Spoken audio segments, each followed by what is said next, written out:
Hello, hello, bienvenue dans Passage.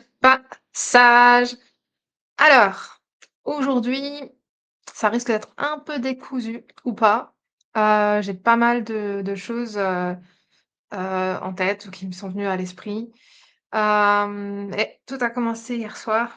Je suis tombée sur, l'émission un peu triviale, Love is Blind. C'était la version allemande, Blind et bon et du coup j'ai réfléchi, à l'amour qu'on a dans notre société, pas seulement dans les relations amoureuses et c'est bien ça la chose la plus challengeante, c'est que l'amour, on ne sait pas vraiment, ce que c'est. On a une version très immature encore, une vision, j'allais dire triviale aussi, mais c'est quelque chose qui est, perpétué. Quand on voit aussi, ben, il suffit de regarder, hein, tout ce qui est séries, films, il y a tout un espèce de brainwashing, qui est fait à ce niveau-là. Et surtout, c'est une chose, qu'on n'enseigne pas. C'est assez bizarre, mais en fait, peut-être que ça ferait du bien, en fait, d'avoir quelqu'un qui explique, clairement, du coup, je repense aux religions, tout ça, effectivement, hein, puisque si on va au fond, si on enlève toutes les étiquettes, religieuses, on parle de l'amour avec un grand A, au final. Mais aujourd'hui, c'est pas une société qui va se tourner vers, ça, on n'en est pas là. Pour l'instant, on est encore, avec le petit humain, et c'est déjà assez compliqué d'être, un petit humain aujourd'hui. Hem et et en fait, l'amour qu'on a dans toutes les relations, là, si on prend, en fait, le truc, le spectre relationnel.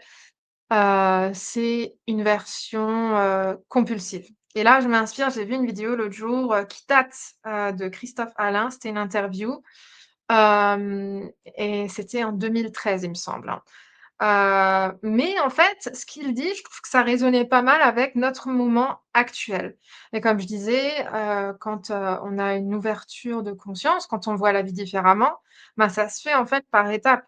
Donc il y a des personnes qui ont vécu ça, bah, en 2013-2012, même avant et je trouve que cette vidéo était d'actualité et il décrivait, l'amour comme un comportement compulsif, en fait. Donc lui, il prenait l'exemple, du couple. Et qu'en fait, on se servait, de l'autre pour nourrir, un besoin à l'intérieur. Souvent, un besoin, ben, c'est un espèce de vide laissé, une blessure, des choses comme ça, et l'autre permet, de nourrir ça. Voilà, donc il y a un côté, aussi, un peu addictif et c'est pour ça, il y a des personnes qui n'ont vraiment pas «besoin» entre guillemets d'aller se nourrir dans l'autre, mais alors du coup, ça peut donner des profils qui développent des addictions à d'autres choses, encore. Hem et plus on avance, c'est des choses qu'on voit aussi, hein, beaucoup les dynamiques, actuelles. C'est généralement toujours un peu les mêmes schémas qui se répètent jusqu'à ce qu'il y en ait, un qui sorte, de la dynamique, en fait et parfois il s'agit pas forcément de jeter, comme dit, le bébé avec l'eau du bain, je crois que c'est ça l'expression, mais c'est simplement de laisser la dynamique et ça, c'est compliqué parce que pour la voir, il faut prendre du recul et c'est pas quelque chose déjà aujourd'hui, on n'a plus le temps, hein. C'est pas quelque chose qu'on va faire, on va pas commencer à réfléchir, à observer, tout simplement, souvent les gens sont pris dans leur douleur et quand on est dans cette spirale-là, c'est très difficile d'avoir une clarté et bizarrement, la clarté, elle vient avec la souffrance, pour pas mal de gens. Après, genre, ça me rappelle bien dit: «Il y en a qui sont sages, ils observent les autres et ils apprennent en observant les autres», hein. Je vous souhaite d'être ce type de sage-là.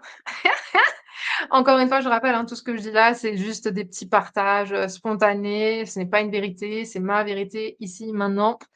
Demain sera peut-être autre chose, je ne sais pas, voilà. Mais effectivement, donc il y avait ce côté un peu compulsif.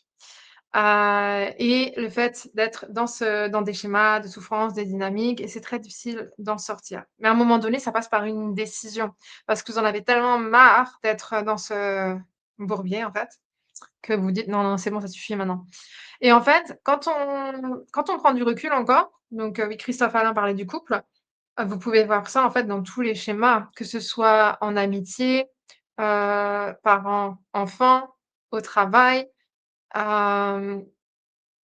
Donc oui, ma famille, des choses comme ça. Parce qu'en fait, il y a aujourd'hui, on est dans un monde, structuré avec, quelqu'un qui gère, d'autres qui assistent et il y a pas trop de responsabilités et c'est là où on voit aussi qu'on est encore des grands enfants parce qu'en fait, la responsabilité, l'autonomie dans notre gestion des émotions, c'est quelque chose qui est encore assez, complexe. C'est déjà, on n'en parle pas, hein, on n'enseigne pas ça, hein. Si l'école pouvait nous enseigner une chose, ce serait peut-être sympa, parce qu'il y a beaucoup d'adultes encore qui sont coincés là-dedans et c'est quelque chose de systémique aujourd'hui.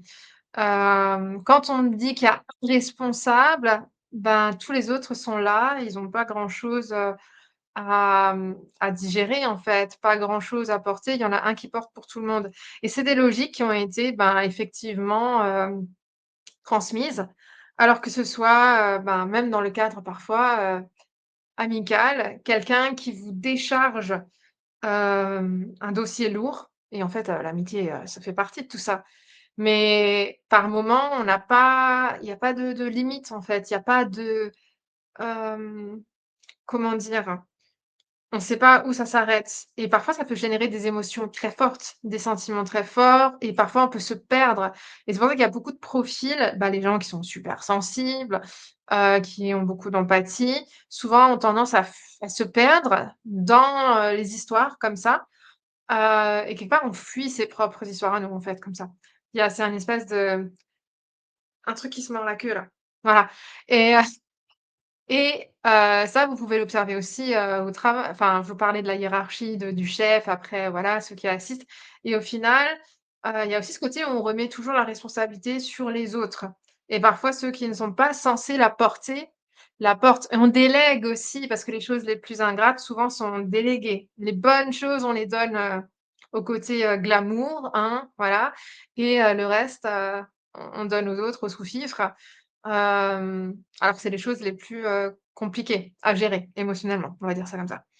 Ensuite, il peut y avoir ça et c'était aussi dans la vidéo de Christophe Alain où, il y a toute une, ça c'est quelque chose qui est ancestral et aussi parce que la vie sur terre, elle est compliquée, on n'a pas le temps de tergiverser sur ce qu'on fait, sur ce qu'on ressent et ben, les besoins sont aussi reportés sur les enfants.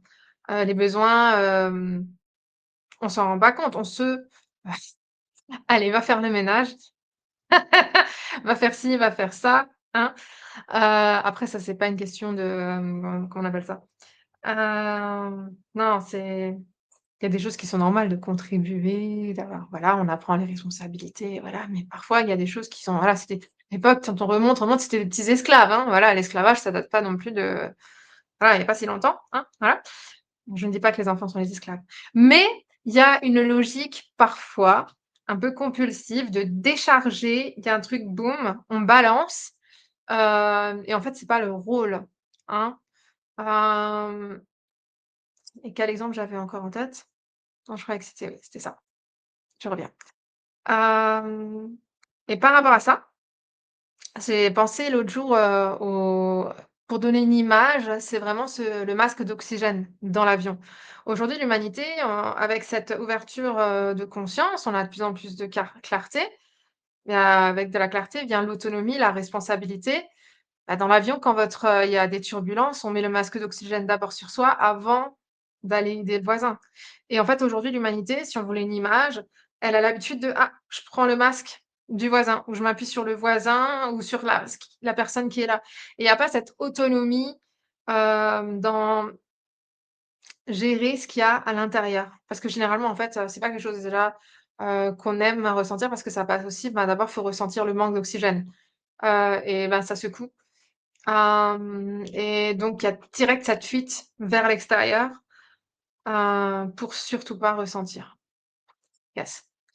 Bah, au final, c'était pas si long que ça, je pense, mais je trouvais que c'était une belle image, par rapport à ces énergies du moment. Il y a des situations très complexes, avec beaucoup à porter. C'est très chargé émotionnellement et c'est aussi pour ça qu'en ce moment, il y a plein de gens, c'est compliqué. On entend des Enfin oui, il y a plein de gens, ben, qui sont malades, qui meurent, qui ont des envies de partir et de voilà, parce qu'aujourd'hui, si on ne le fait pas, entre guillemets, «face» à soi-même, bah, ça va devenir, de plus en plus, fort en termes de son.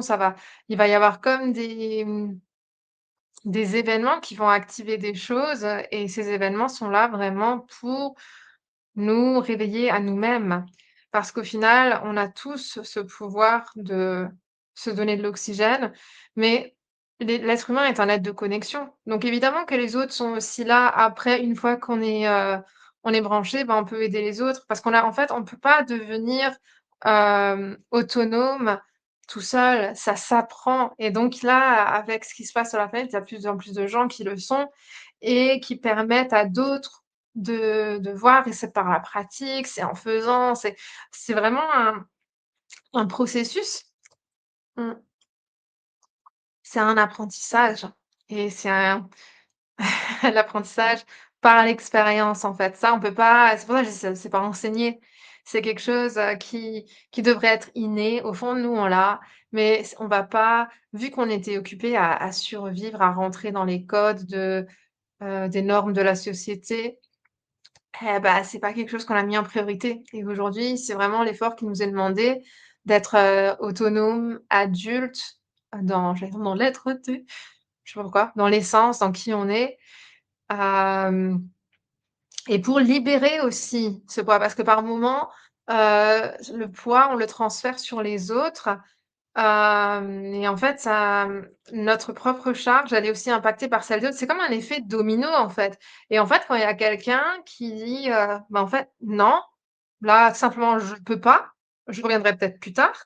Il s'agit pas d'être dans le feu et d'envoyer tout valser, mais d'être, là, de dire: «Là, non, je peux pas», parce que en fait, ça permet de voir en soi: «OK, quel poids est à moi? Lequel est-ce que c'est à moi ces émotions, c'est pas à moi?» de faire le tri pour après être, dans une verticalité, une congruence, hem, qui permet d'être stable, en fait. Et c'est là que vous pourrez effectivement, bah, venir en aide, ou pas forcément en aide, juste être là parce que la présence a un pouvoir. La présence, c'est du pouvoir. Vous n'avez pas besoin de parler. Parfois juste être là, ça pour quelqu'un, savoir que vous êtes là, ça peut être un souffle, quelque chose qui va apaiser le cœur. Parce qu'au final, l'humanité, elle est connectée, une grande chaîne d'amour, mais l'amour le plus grand, en fait. Pas celui qui rétrécit par peur, par douleur, hem, c'est celui qui élargit le cœur, souvent. Non, moi je crois que c'est tout maintenant. Est-ce que je vais faire une troisième boucle? Je ne sais pas. Non, je pense pas. Voilà, c'est tout pour aujourd'hui. Je vous souhaite beaucoup, beaucoup de présence dans votre cœur et dans celui des autres. Yes. À bientôt! C'est quoi cette voix bizarre, hein, quand même, hein?